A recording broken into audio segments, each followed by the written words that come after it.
Kama hujaomoka kwenye QuickBit ndio mambo yote. Hapa tuko na fridge, kodi yake ni CM. Tuko na gas cooker, kodi yake ni CK. Tuko na TV, kodi yake ni TV. Tuko na simu aina ya Samsung ni SM, ama Oppo ni Oppo. My friend, mahali popote unanitizama, eka hizo kodi zake kisha utume kwa 4032353. 4032353, alafu utakuwa unaomoka na hizi bidhaa. Kumbuka, kwenye QuickBit ni bidhaa bora zaidi kwa bei ya chini kwa chini. Did you know that disease and accidents occur suddenly and when least expected? If you have a medical insurance policy, it gives you peace of mind knowing that your medical expenses will be catered for by insurer up to your policy limit. Now you know. IRA, promoting insurance, protecting the insured. Next on. Kama tukiri pesa uonge kwa hivyo huko. Hii chati iliteremka kutoka binguni kakupata kwa mwili. Wewe unakuza mchungaji. Wacha nikuambie. Biblia inasema tunatingisha huu chafu na katingishia huko. Shauri za sitiki ninasema actually. Nasema hivi, umekuwa ukilia usiku na mchana. Unataka mtu karibu na wewe. You need company, my sister. This is time for your breakthrough. Hebu let me go. Ni nini wewe? Tufungulie, mlale. Kwani hapa ni kwako? Tufungue. Hebu, unaenda wapi? Si kwangu. Kwani hapa ni kwako? Nakuulizaje hapa ni kwako? Kwa si bibi yangu. Nani bibi yako? Huo ni ungwana. Next on. Kwamba mke wangu aliniacha kwa sababu sikuwa mapenzi. Umejibu mwenyewe. Mwanamke bwana mambo mawili ba. Kula na kuvaa. Huwezi kunizuia mimi kwenda hiyo semina kwa taarifa yako. Umenielewa? Upende, usipende, nitakwenda semina kwa sababu mimi siku zote najulikana ninachokianzisha huwa sikiache kama hakijafika mwisho wake. Masudi pole.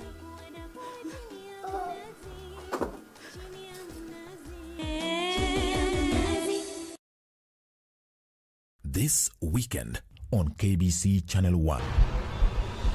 So the 6 of you invaded a whole country. Got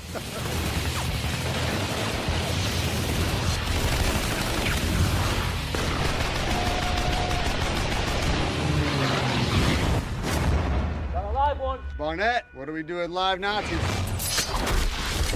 There you go.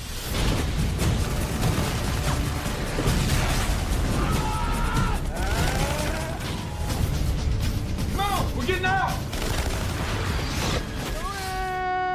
A friend of yours? Not exactly. Battle Force. This weekend on KBC Channel 1. Kivipi? Mimi ni mtu mzima. Na maisha ambayo naishi pale nyumbani sijisikii kama niko comfortable. Babangu aliniahidi kitambo sana atanisaidia mimi kwa mambo mengine kutoboa life. Lakini hata moja hajanifanyia. Mbona unisukuma hivyo lakini? Tulia, mimi nishakwambia tulia. Na tulia nini sasa? Mimi sija kufuata wewe, nimemfuata babako. Hujui kama hapa ni mjini? Huyu akisema yuaniteleza, huyu nashika. Upo. Unalana.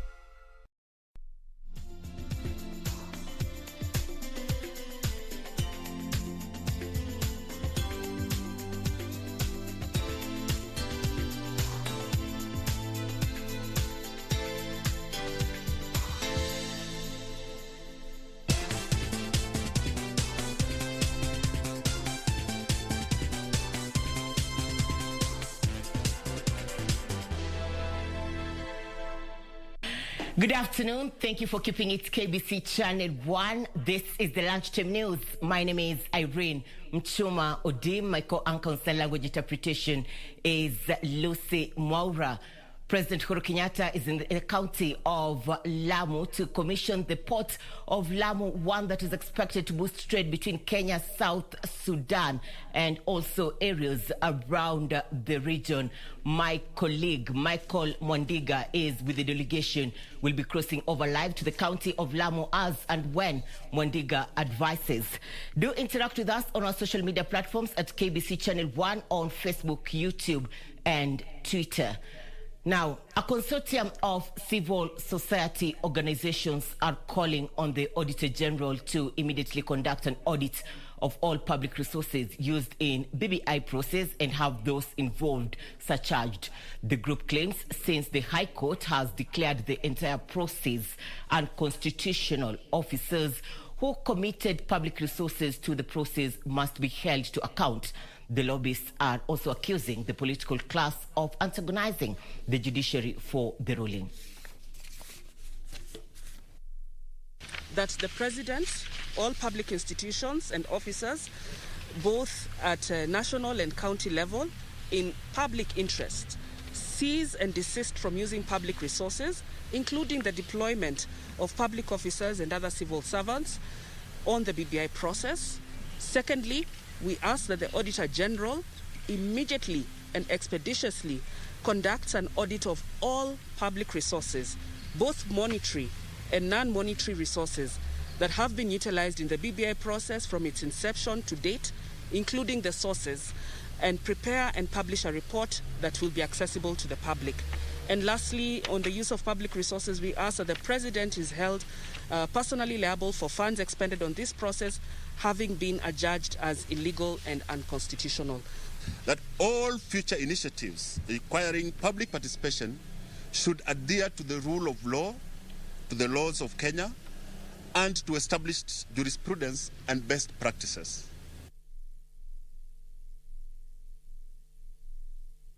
The government has launched intensive 35-day polio immunization campaign in 13 counties following confirmation of 6 polio cases in the country. The campaign, which kicks off this Friday, targets 3.4 million children of up to 5 years of age. The 6 cases of polio confirmed in February this year in Mombasa and Garissa counties by the Ministry of Health has necessitated the government plan to conduct emergency polio campaigns in line with Global Polio Eradication Initiative.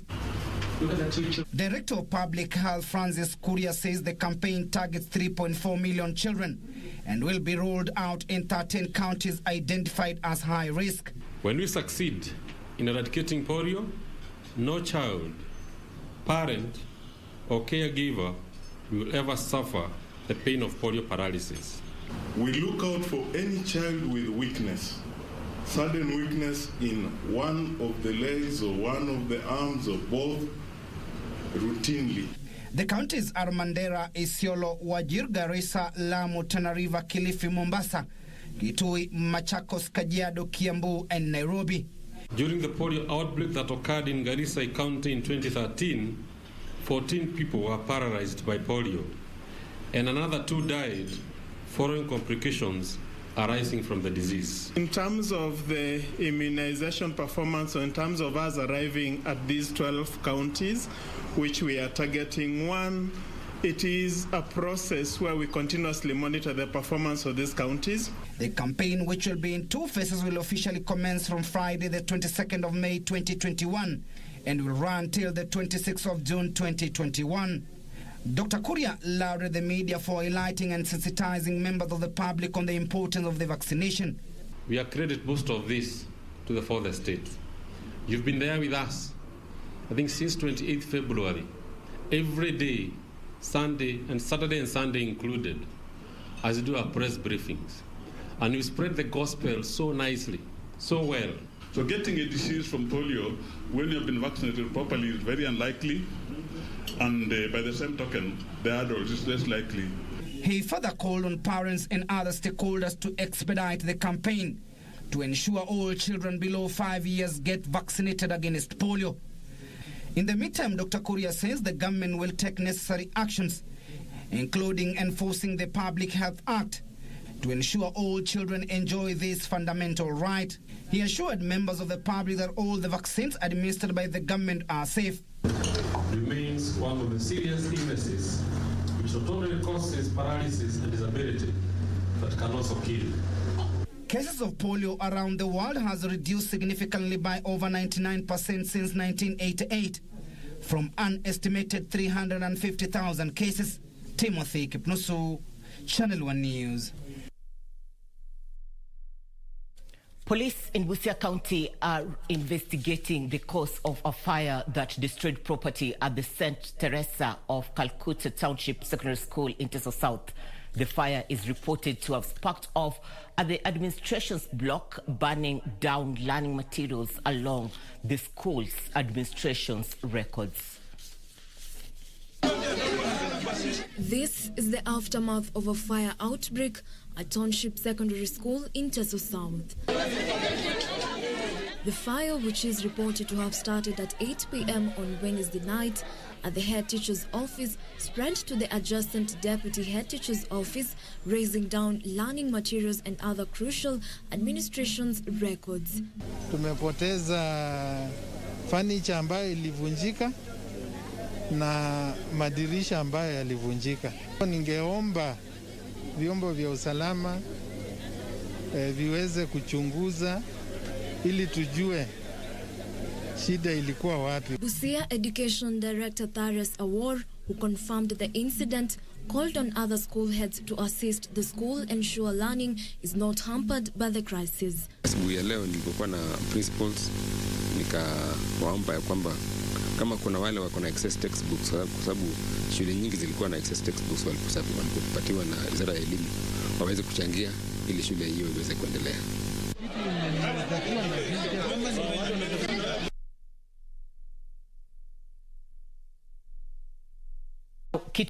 Governor Charity Ngilu has warned sand harvesters in the region of contravening an existing moratorium on the trade. Ngilu says her administration has set aside sand harvesting areas, but some unscrupulous traders are still encroaching on non-designated species.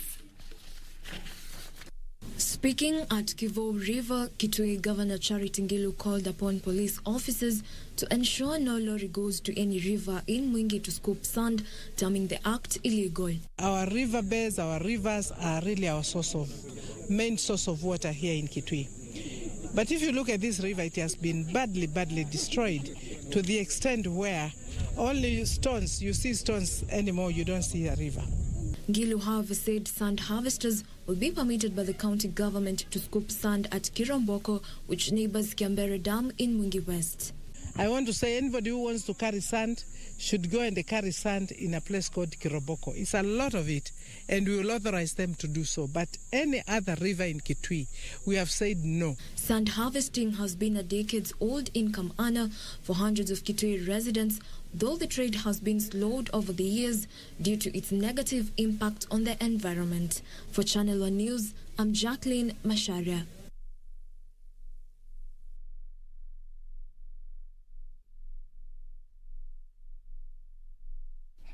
A former student from Butere Girls School in Kakamega County has reportedly gone missing. The school administration says Maureen Nzilani never returned with her colleagues after attending church service last Saturday. According to the school management, Maureen Nzilani was in the company of other Christian Union students who had gone to attend prayers in a nearby church. She never returned.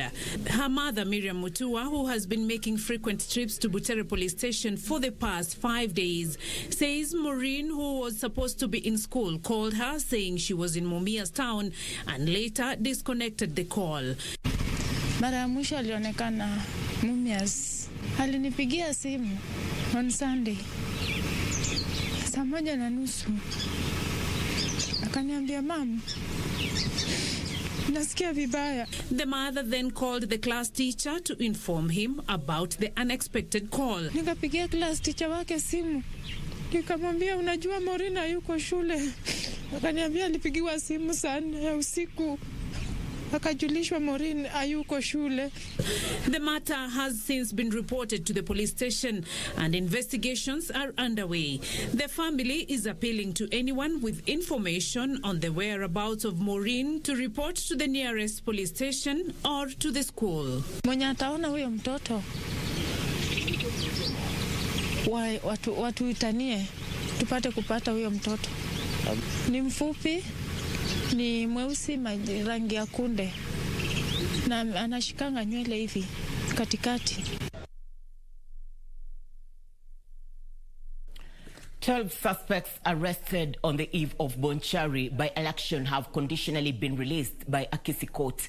The group has been ordered to report to the Office of the Directorate of Criminal Investigation once a week for 1 month, pending the completion of the investigations on the offences they were alleged to have committed. The prosecution had sought orders to hold the suspects in police custody for 7 days. Kisii Chief Magistrate Stephen Onjoro has rejected an application by the government to detain a group of suspects linked to electoral malpractice in the just concluded Bonchari by-election. The magistrate observed that the state was not acting in good faith in the application, having failed to formally charge the suspects and present them in court within the stipulated time. Noting that the suspects have been in custody since the 17th of May 2021 without any formal charge, I order for their immediate release on condition that they be reported to the Kisii DCI officers once a week for the next 1 month to enable completion of investigations or until they are formally charged. No proof was adduced on how the suspects could have interfered with investigations. If released, he remarked. Bonchari MP-elect Pavel Oimeke, speaking outside the courtroom, hailed the ruling, terming it independent. The judiciary has exercised independence in terms of making their decisions, and I want to say that which is very good for this country, instead of relying on police who just want to find mistakes in people. So we leave it to the courts and we respect the verdict. Meanwhile, a family in Eshisiru village, Lurambi, Kakamega County, is mourning the death of one of their own whom they claim was killed in the line of duty. 31-year-old Enoch Mukoshi, who was a Kenya Defence Forces soldier, is said to have been killed during an Al-Shabaab attack in Lamu. Kila wakati huwa ananiambia, mama, mimi natoka naenda kazini. Namwambia, huoni kazi yako ni hatari? Akaniambia siku ingine, mama, na hata nikikufa, watu wenye wanafiria huko si ni watoto wa wanawake tu kama wewe.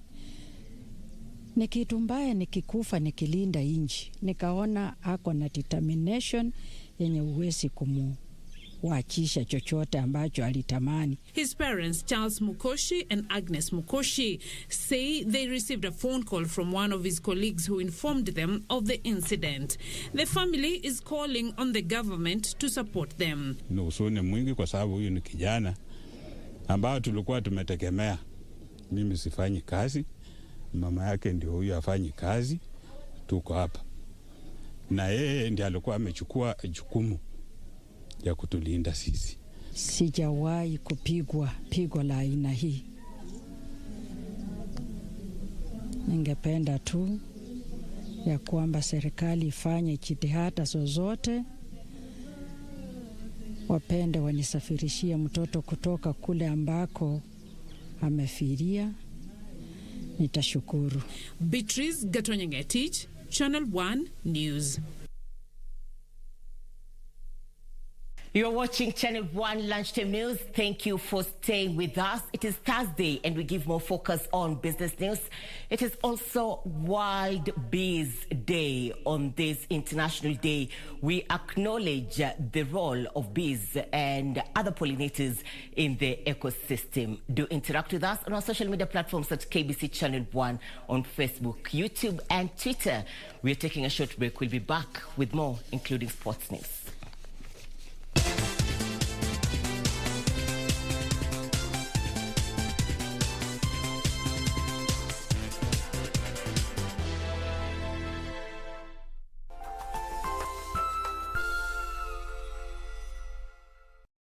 Je, umeomoka? Kama hujaomoka kwenye Quickbit ndio mambo yote. Hapa tuko na fridge, kodi yake ni CM. Tuko na gas cooker, kodi yake ni CK. Tuko na TV, kodi yake ni TV. Tuko na simu aina ya Samsung ni SM, ama Oppo ni Oppo. My friend, mahali popote unanitizama, eka hizo kodi zake kisha utume kwa 4032353. 4032353, alafu utakuwa unaomoka na hizi bidhaa. Kumbuka, kwenye Quickbit ni bidhaa bora zaidi kwa bei ya chini kwa chini.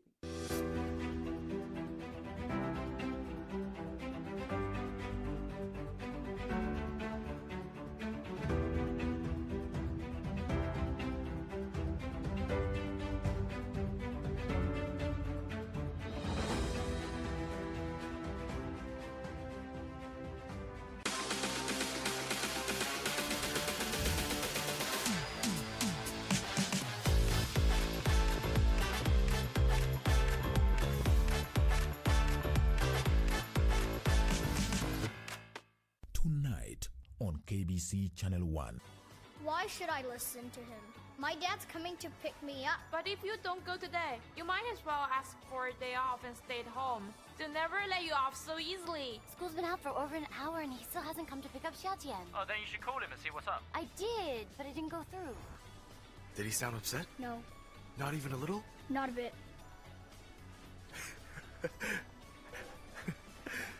You're a brilliant kid. Who do you take after? 相见不如怀念。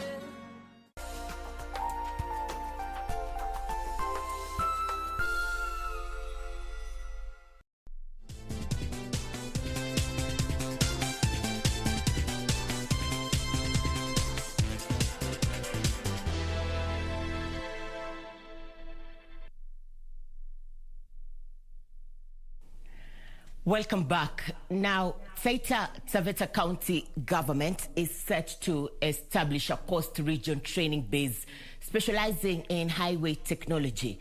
The project, which is being implemented in partnership with the Kenya Institute of Highways Bridging Technology and the World Bank, is aimed at transforming the sector to a regional flagship technical and vocational education and training TVET institute.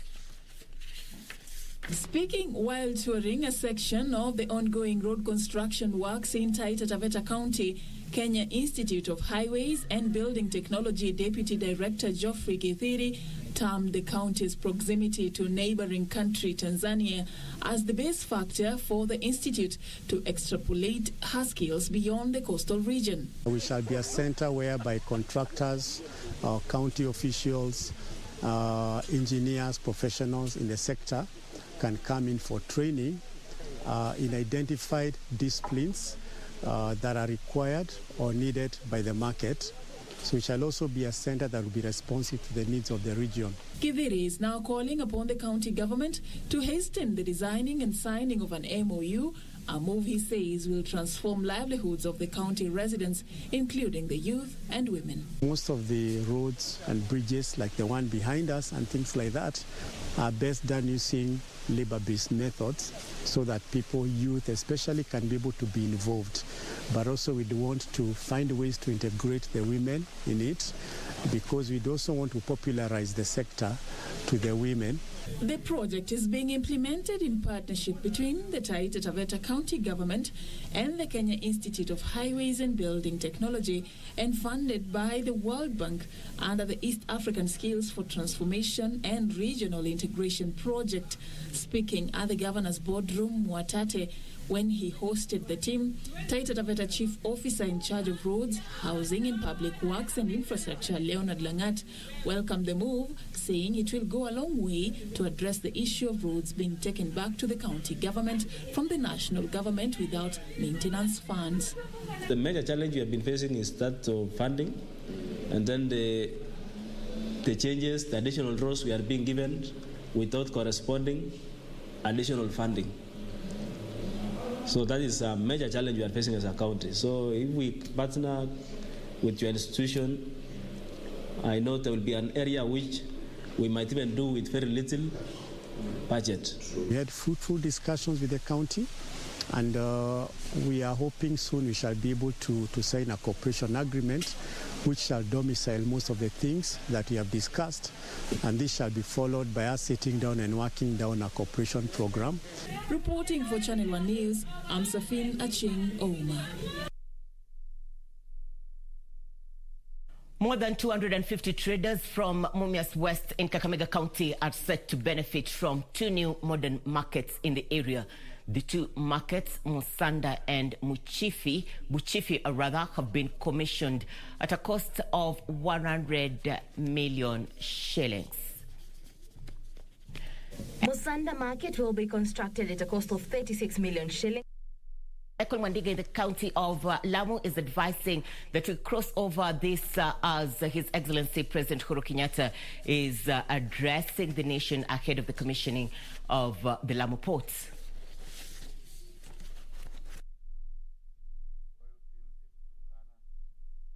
By opening up the northern part of Kenya to real development.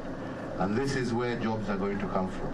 The whole objective here is to ensure that the issue of marginalization of certain parts of the country is dealt with once and for all.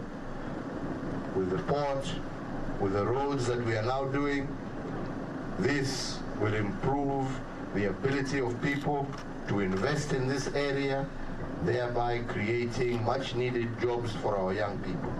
And this is the whole objective. People are saying, where are the jobs? Where are the jobs? Jobs will follow infrastructure. Where there is no infrastructure, it is impossible to get jobs.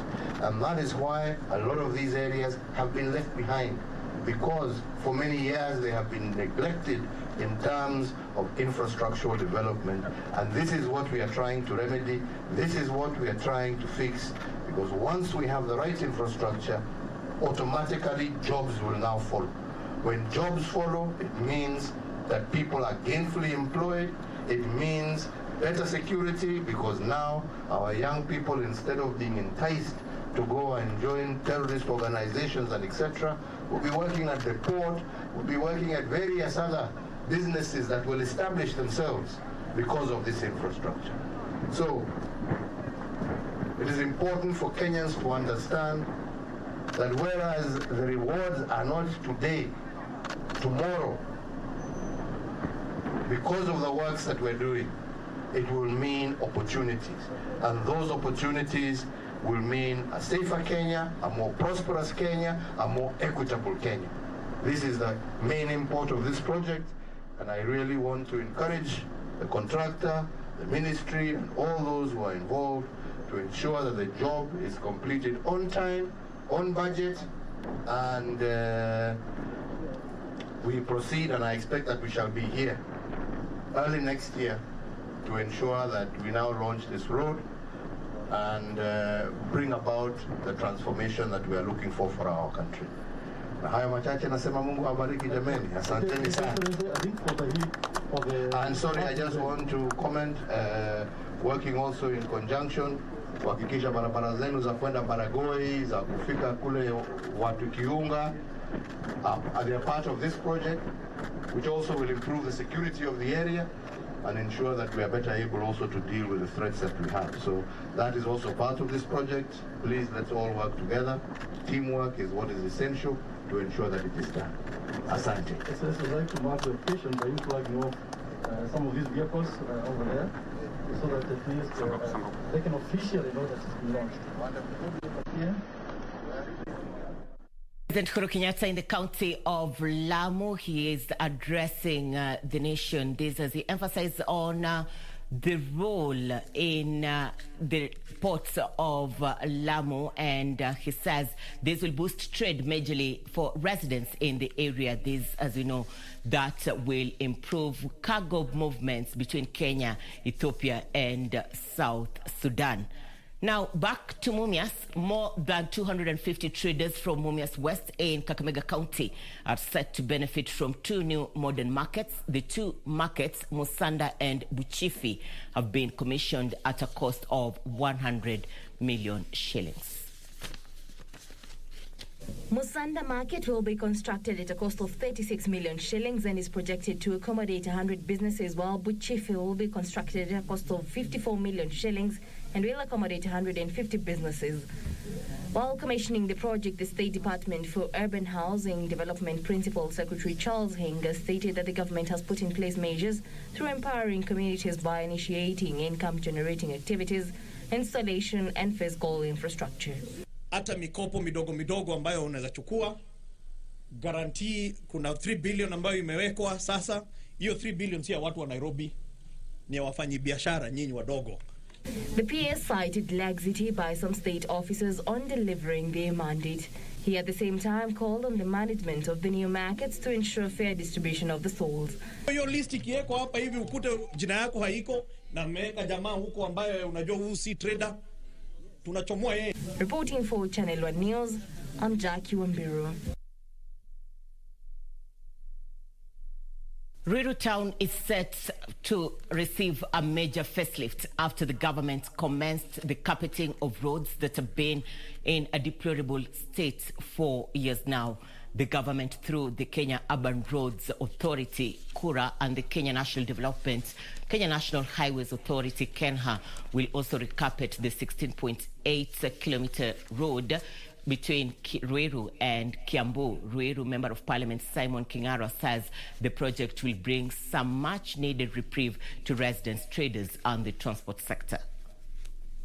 Kupitia KENHA ambayo ni wale watu wanatengeneza barabara zile kubwa kubwa, wameona changamoto yetu na wakakubali kuja kusaidiana na sisi kuona wameongeza rami ndio barabara zetu ziweze kubeba magari makubwa. Kutengenezwa kwa barabara hii ambayo imetusumbua kwa muda, na tunasema asante kwa sababu inatengenezwa vizuri, akiweka drainage, kwa sababu bila drainage haingekuwa sawa. Mheshimiwa wenye wanatutengenezea barabara juu at least barabara ikiwa nzuri, mpaka pengine sectors kama ambulance itaweza kuingia kwa urahisi, ichukue pengine mgonjwa kwa urahisi. Wakifika pengine barabara ni mbaya, jam zinaingia, mtoto anafika shule akiwa amechoka, hiyo masaa kupeleka mtoto wa shule kumrudia tena inakuwa pengine masaa mingi inapotea kwa barabara.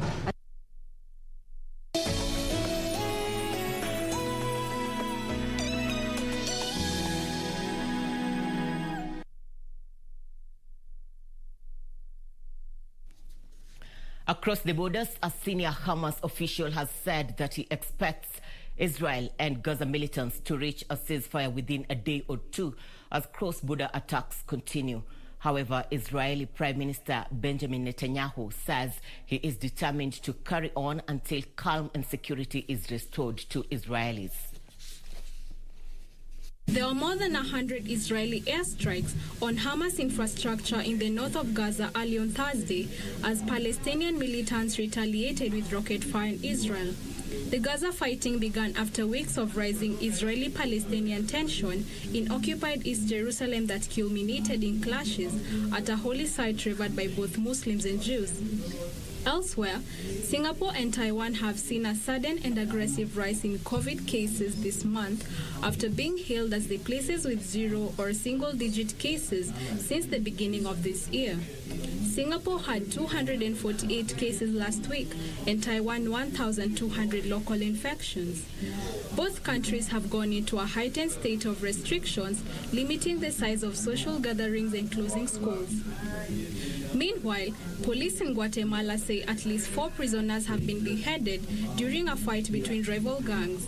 The fight between inmates from the Mara Salvatrucha and Barrio 18 gangs, along with other gangs linked to drug trade, took place in the Cantel prison located in Quetzaltenango. The prison, 200 kilometers from the capital, has more than 2,000 inmates.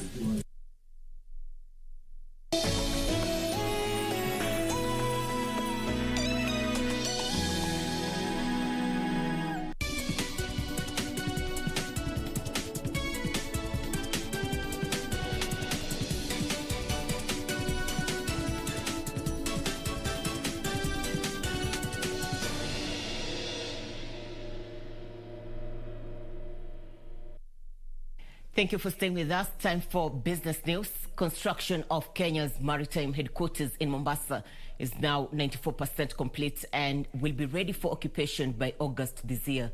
Transport Chief Administrative Secretary Wavinya Ndeti says the 2 billion shillings building will house the Maritime Technology Cooperation Center for the African region and would be a one-stop shop for Africa maritime affairs. The construction work of the 18-story building, which started in February last year, has had several delays, mostly due to approval challenges.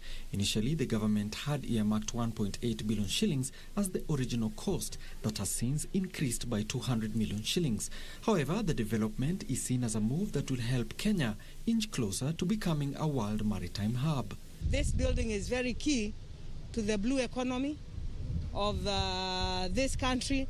And it's a landmark building that is going to usher the new way, the new economical way in Kenya. The Maritime Technology Cooperation Center is one of the 5 centers in the International Maritime Organization, which is setting up across the globe. We know we have a committee that is also dealing with the blue economy. And working all of us together, we want to make sure that now Kenyans venture into the sea to do business, not just looking at mainland. The office complex being constructed will have an observatory level and a roof featuring a helipad, while external components of the block will include a biodigester, parking space and entry and exit gates with a sentry box. It has the facilities to provide for conference functions on matters addressing blue economy, and so then it's going to be a landmark in Mombasa, provide how we can be able to deal with the water issues, safety, security in the waters, the capacity building for our seafarers. The headquarters will house a number of government agencies set up to deliver a sustainable blue economy. Alan Aoko, Channel 1 Business. In the macadamia and passion fruit value chain are set to be trained on the best crop husbandry through financing from the European Union. Anthony Nyaga, a phytologist at the Kenya Agriculture and Livestock Research Organization, says the 473.9 million shillings European Union funded program targets to improve the quality of macadamia and passion fruits produced in Kenya and destined for the international markets. Despite an increased demand for macadamia in the international market and Kenya exporting 98% of our macadamia produce, farmers are yet to fully benefit from the crop. The Kenya Agriculture and Livestock Research Organization says poor quality macadamia exports have driven down Kenya's macadamia prices in the international market. The high prices of macadamia seedlings that cost about 500 shillings has seen farmers recycle low-yielding seedlings. The farmers find it very difficult to access what you may call high-quality green planting material. And when available, it is too expensive by the reach of the farmer, because only the elite or the... To ensure farmers secure affordable high-yielding quality seeds, the Kenya Agriculture and Livestock Research Organization, in collaboration with the European Union-funded Market Access Upgrade Program, targets to train 120,000 macadamia and passion fruit farmers and value chain players in 12 counties on proper grafting techniques.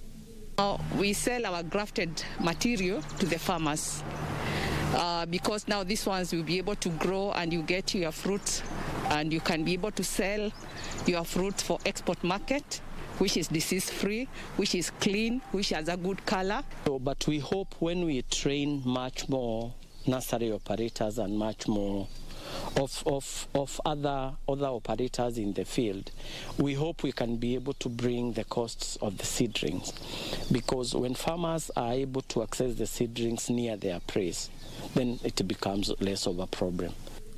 Currently, Kenya farmers harvest 40 kilos of macadamia per tree, but high-yielding drought-resistant varieties can produce up to 300 kilos per tree. The new yellow passion fruit variety yields on average double what is harvested from the mostly grown purple variety. Advise the farmers to source their planting material from certified nurseries. From certified nurseries, they are sure that whatever they are buying is clean planting material. The 473.9 million shillings EU-funded markup project is earmarked to reduce farmers' cost of production and help them access international markets. Benson Rioba reporting for Channel 1 Business.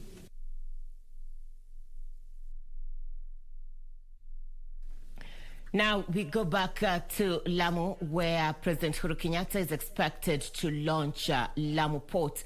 My colleague Michael Mwandiga says the port will be manned by the Kenya Ports Authority and will be made of good standards compared to that one in the county of Mombasa, and thus will boost trade not only in the coastal of region but also in other parts of the world.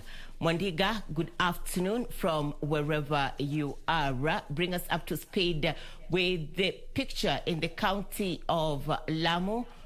Well, Mwandiga will be joining us later in this bulletin. In other news making headlines this afternoon, traders in the border town of Moyale have decried the deplorable state of roads in the area, led by Moyale Business Community Chairperson Ali Nur Mumin. The traders say the poor road network has made it difficult to navigate, especially during the rainy season. They are calling on the county government to fix the roads.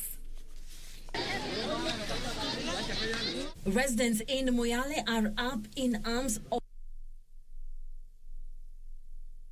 They say the poor road network has made it difficult to conduct business and access essential services. The traders, led by Moyale Business Community Chairperson Ali Nur Mumin, says navigating through Biashara Street and the open-air market is a daunting task. This kind of road, which is leading to a very vulnerable, situation, is very harmful. It will even avert cholera. When you see this water here, it's been lying here for the last 1 month. Kama mara tano mara sita imewekwa maram. Nayo maram ni maram ya unga, powder. Mvua ikinyesha hiyo powder inakuwa uji. Barabara yetu ni chafu, inanuka mbaya. The traders accuse the county government of Marsabit of neglecting their plight, adding that cries to fix the road and collect the huge heaps of garbage around the market have fallen on deaf ears. This road has been serving the entire Moyale constituency or Moyale sub-county for that matter. What we are seeing is this vacuum of leadership, both from county government and national government. Kitiko ni kuwa tuko na serikali mbili, ya county na pia ya serikali kuu, ambao hakuna moja ambao ameweza kufikiria yale ambao yanasumbua wananchi. They are calling on the county government to move with speed and rehabilitate the roads in order to ease movement of people and goods, especially during rainy season. We are once again appealing to see this situation maybe on a tarmac basis, because the contractor was awarded like 6 million shillings 3 months ago. It just rained one time, then everything went awash. Mumin says huge heaps of garbage have become a health hazard for people working in the area.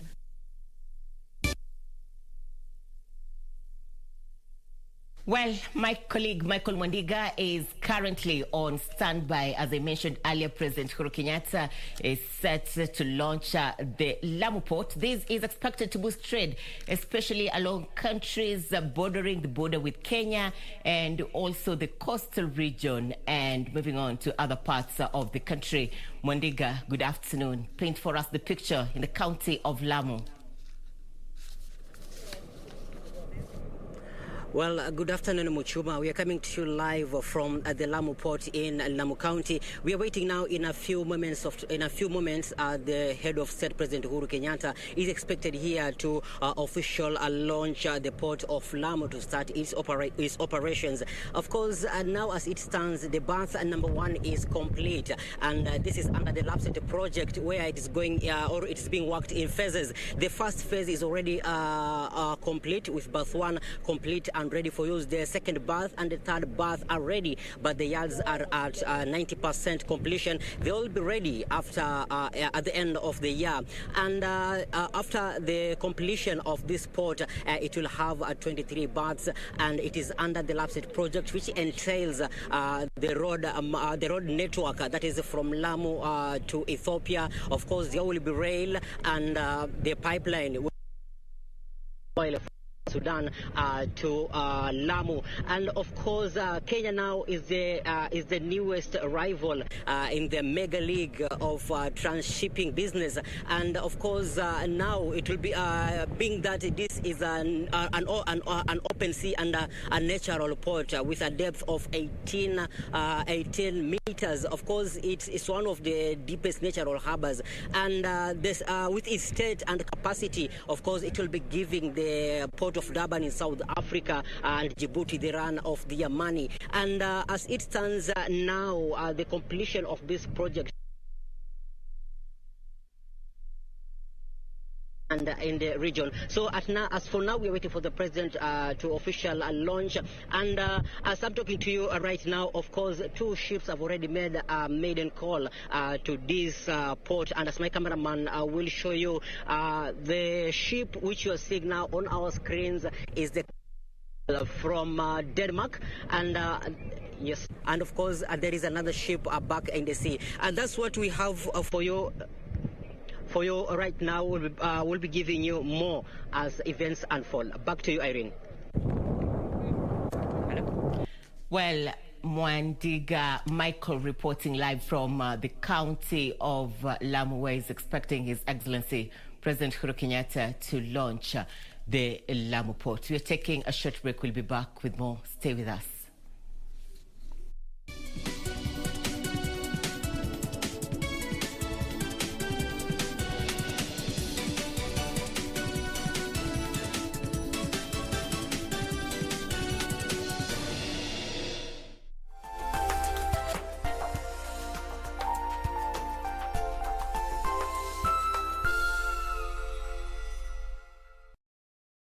Je, umeomoka? Kama hujaomoka kwenye QuickBin ndio mambo yote. Hapa tuko na fridge, kodi yake ni CM. Tuko na gas cooker, kodi yake ni CK. Tuko na TV, kodi yake ni TV. Tuko na simu aina ya Samsung ni SM, ama Oppo ni Oppo. My friend, mahali popote unanitizama, eka hizo kodi zake kisha utume kwa 4032353. 4032353, alafu utakuwa unaomoka na hizi bidhaa. Kumbuka, kwenye QuickBin ni bidhaa bora zaidi kwa bei ya chini kwa chini.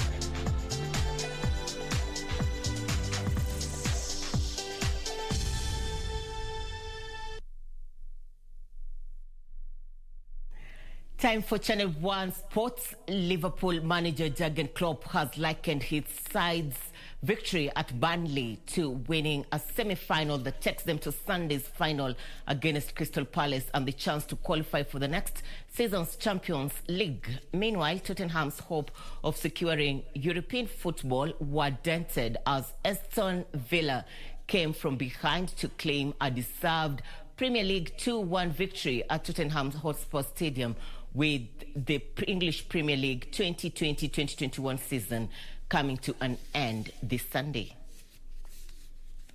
Mane just to help it on. Robertson's burst forward, ball behind everybody, big chance, 1-0.